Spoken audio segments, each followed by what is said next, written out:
Hello guys මාත් එක්ක Colombo Hilton hotel එකේ සන්ඩේ ලන්ච් බුෆේ එකක් රිව් කරමුද?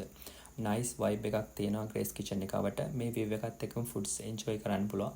බුෆේ එකේ සූප් වර්ග කිහිපයක්ම ඉන්ක්ලූඩ් වෙලා තිබ්බා. Tom yum goong chicken and lemon cream of mushroom වගේ. අනිකුත් 5 ස්ටාර් හොටෙල් එක බලද්දි බෙවරේජස් බුෆේ එකට ඉන්ක්ලූඩ් වෙලා තියෙනවා. ඩ්‍රින්ක්ස් වර්ග කිහිපයක්ම තිබුණා both alcoholic and non alcoholic. ඒ කියන්නේ බ්‍රෑන්ඩි, විස්කි, ජින්, වොඩ්කා වගේ ඇල්කොහොල් මික්ස් වෙච්ච ඒවා වගේම ෆෘට් ජූසස්. එතකොට ෆුඩ් කෝනර්ස් ගත්තාම ගොඩක් වරයිටිස් තිබ්බා. මේ තියෙන්නේ මැලේසියන් ෆුඩ් කෝන් එක. ඊට අමතරව Japanese foods, Indian, Sri Lankan, Italian වගේම විවිධ සලාඩ් වර්ග, පීසා, විවිධ මීට් වර්ග ගත්තාම seafood, chicken, lamb, beef, turkey, fish වගේ ගොඩක් මීට්ස් තිබ්බා. ඒ වගේම මේ තියෙන්නේ සුෂි කෝන් එක. ජැපනීස් ෆුඩ් ලවර් කෙනෙක් නම් අනිවාර්යෙන් ආස වෙනවා. ඊට අමතරව විවිධ ඩෙසර්ට් වර්ග තිබ්බා. ඩෙසර්ට් වර්ග ගොඩක් තිබ්බා ඇත්තටම. කේක්ස්, බ්‍රවුනීස්, මුස් වර්ග, tiramisu, cream caramel, watalappan, pudding, cookies, fruit cuts ආදිය. ඉන්දියන් ෆුඩ් ලවර් කෙනෙක් නම් ඉන්දියන් ෆුඩ්ස් ගොඩක් ඇත්තටම ඉන්ක්ලූඩ් වෙලා තිබ්බා.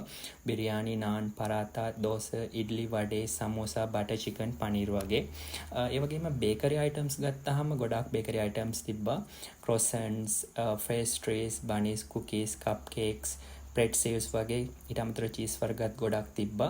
එකිනොකි මේකි අයිටම්ස් ගොඩක් ඇත්තටම ඉන්ක්ලූඩ් වෙලා තිබ්බා බුෆේ එකේ.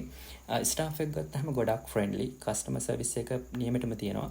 ඒ කියන්නේ අනවශ්‍ය ඩිස්ටර්බන්සස් නැහැ. ඔයාලට කැමති විදිහට පැය දෙකමාරක් 12 ඉඳලා 2:00 වෙනකන් එන්ජොයි කරන්න පුළුවන්. බුෆේ එකේ ප්‍රයිසස් ගැන කතා කරද්දී ඒක ඩිපෙන්ඩ් වෙනවා කාලයත් එක්ක. වීකෙන්ඩ්ස් වල නම් ප්‍රයිසස් ටිකක් වැඩි. 8449ක් වගේ වෙනවා මේ දවස්වල බැලුවොත්. ඒක වීකෙන්ඩ්ස් වල වැඩි ටිකක්. ඒතකොට වීක් ඩේස් වල 5950ක් වගේ තමයි වෙන්නේ. ඒතර මේක ඒගොල්ලන්ගේ වෙබ්සයිට් එකේ චෙක් අවුට් කරලා බලා ගන්න පුළුවන්. ඇත්තටම වටිනා මේ බුෆේ එක. එන්ජොයි කරලා නැති කෙනෙක් නම් ෆුඩ් ලවර් කෙනෙක් නම් බුෆේ වලට ආස නම් අනිවාර්යෙන් try කරලා බලන්න.